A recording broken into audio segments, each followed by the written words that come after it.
Later in the meeting, we'll share with you how do you know, nobody's able to say what they do for a living, so how can you get business here?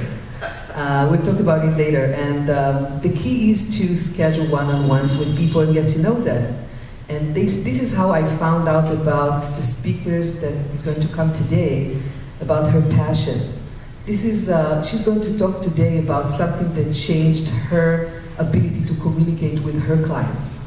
And it's, I think, you know, I know a little bit about this. You know, after our meeting, I kind of Googled it up and educated myself. It's actually a technique that is called BANK, B-A-N-K. They have other techniques that are similar with different names.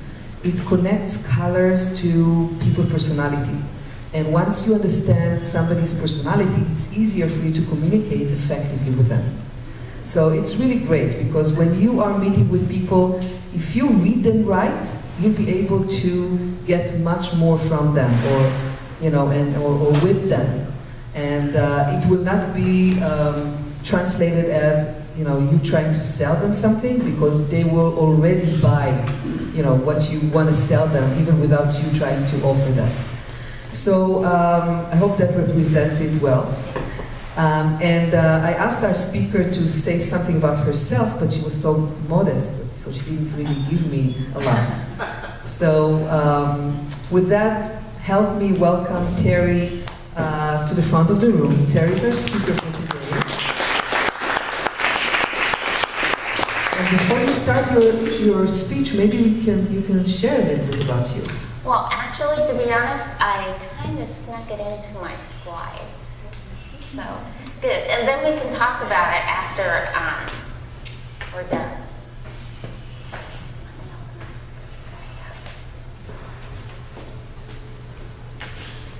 Okay, so how many of you would like to make more sales or increase your sales or close more deals up to 300%? Today, me too. Today, I'm going to give you an overview of this new revolutionary training system that I'm using in my business and my career today. So, has anybody seen the comic strip Dilbert? I'm in the picture. Let's turn this because I have to cheat. See? Okay. So, has anyone ever seen the comic strip Dilbert? Yep. Well, when I was working full-time, I was actually struggling to go to school full-time. And once I got that college degree, I found myself, like Dilbert, chained to a cubicle. So, how many of you are chained to a cubicle, your desk, an office, or your car, running from prospect to prospect? Well, it didn't take me long to realize that I didn't want to live in that cubicle any longer, and I needed to escape. So I made a goal to make more passive income so I could leave that job. And actually I did. I started investing. And I know a lot of you probably do a lot of investing. You've probably invested in stocks, bonds, other IRAs. Well, I chose real estate. And actually real estate is my passion. And I started in real estate in 2008. And I was actually, because of my success, able to leave that cubicle in January of 2013. But during my cubicle life, I had to present to large groups. Now, you see, I'm an introvert, and I am afraid of public speaking. I can forget what I'm going to say, even though I know the topic like the back of my hand. But I'm standing here in front of you because one of my next goals is to be able to speak publicly. And so you're all kind of helping me with that. So I remember taking a class and they said, we're giving you 2 $5 Starbucks gift cards. And you're going to take these cards and one of them you're going to sell to someone. And the other one you're going to give it away. And you're going to say, I'm paying it forward. Then you're going to come back to the class and tell us how you felt. Well, you know how everybody said, oh, it was so scary to walk up to someone. I felt so bad trying to sell someone something, but felt so good to pay it forward. Well, remember, I'm an introvert. When they asked me how I felt, I said, I was just scared to death to even approach anybody. That's how essential births are. But you know what's surprising? Guess how long I took that class? How long ago I took that class? It was just 3 months ago. So, again, this is why I'm here. I'm taking this training that I'm telling you about, so I'll be able to not do public speaking, but so I can speak publicly. So I'll be able to network and improve my networking with individuals. So, what if you could crack the code and increase your sales up to 300%? You could potentially increase your leads, your revenue, and your income. For some of you, that could mean $10,000 more a year. It could mean tens of thousands of dollars more a year, or maybe hundreds of thousands of dollars more a year. And this is what made this training technology so exciting to me, because not only was it improving my communication skills, but it could also increase my income. So, do you think we're living in a world that's speeding up or slowing down? Speeding up. So do you think we need to connect easier and faster with our prospects? We do. With the internet, our attention span has grown shorter, and the amount of time we have to pique someone's interest, turning a skeptic into a prospect and a prospect into a client, is a very small window. It is now only 8 seconds. So this is a powerful statistic from WAMA, which is the Word of Mouth Marketing Association. They say the best salesperson outsells the average salesperson 57 to 1. How many of you have been on the wrong side of that equation? And even though you're struggling and you see that the best salesperson in the office is running circles around you, probably making hundreds or even thousands more than you, they're in the same industry, they're in the same company, they're selling the same service, they're selling the same product, but they're doing so much better. How many times have you just sat there and said, what am I doing wrong? Well, what's happening is we're being told by many sales trainers, books, and coaches that in order to get more yeses, we have to get more no's. Now, that's the definition of insanity. Who really wants to chase more no's? So in order to get more yeses, we burn through more leads, we go to join more chambers of commerce, we go to more network meetings, we gather 1 million more business cards, and some of us literally having them falling off our desks in order to get more no's. So why are we doing the same thing over and over and over, hoping for different results? What if we could only get more yeses? So how many of you have read the book Rich Dad, Poor Dad? Robert Kiyosaki. I really like him. He said, in order to achieve your financial freedom, your financial goals, don't work for the money, make the money work for you. He believes if you work hard towards your financial goals, then you can earn an MBA. Now to Robert Kiyosaki, an MBA is a massive bank account. So, how many of you would like to do that, right?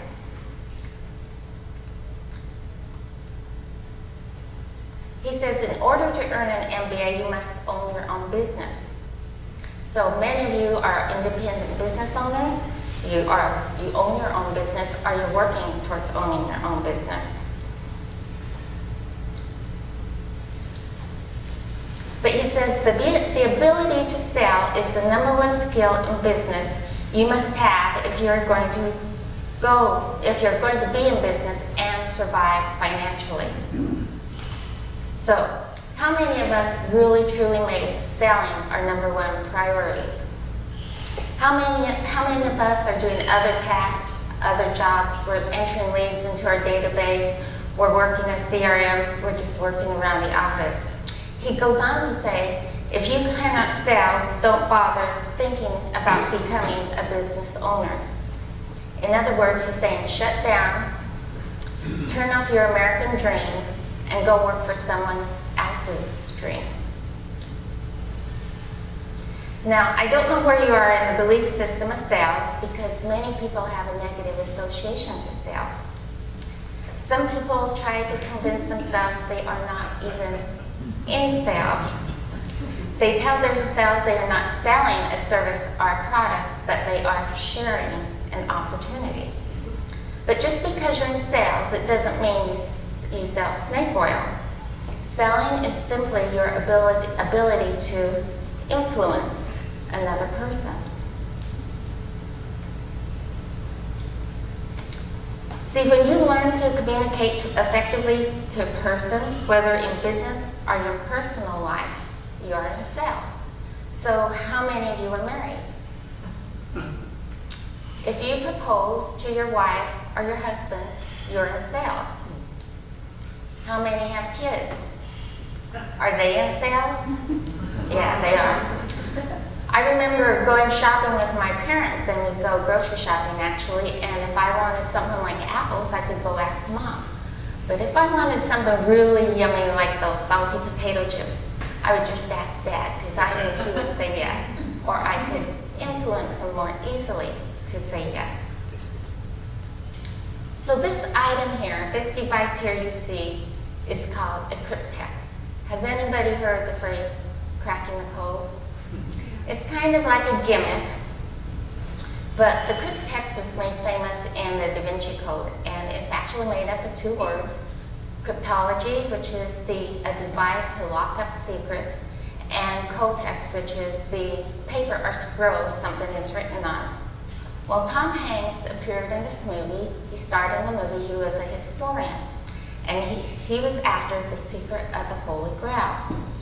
See, the secret of the Holy Grail was written on a piece of paper and locked inside this cryptex.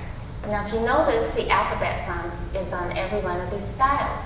Tom Hanks had to actually spin and rotate every dial to come up with a secret word to open the secret. But the plot of the movie was this device was booby-trapped. Inside this device, the little scroll was wrapped around a vial of vinegar.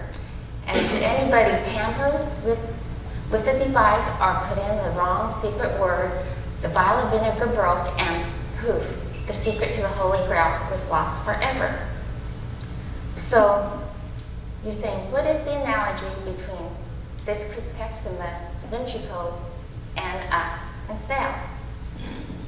Well, whether you're selling to a customer, a prospect, your wife, a child, or even your boss, imagine they're wearing a cryptex and it's around their neck, in their purse, in their wallet,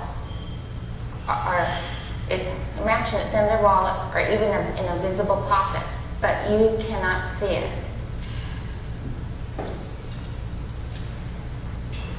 Imagine if you could access that device and you knew the exact secret code to open that device, and you could find the exact words to say to this person to close that sale. Now that would be a salesman's Holy Grail.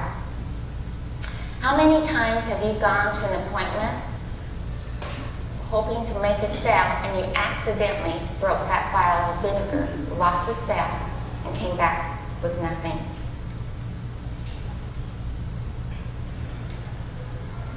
So we know there are 4 personality types. The theory of the 4 personality types actually dates back centuries to Hippocrates. He was the father of medicine, and he actually made the theory famous. He would actually categorize his patients into one of the 4 categories. Years later, scientists have actually confirmed scientifically that there are indeed 4 personalities. And millions of people have taken some sort of one of these 4 personality assessment tests. I'm sure some of you have taken something like Myers-Briggs.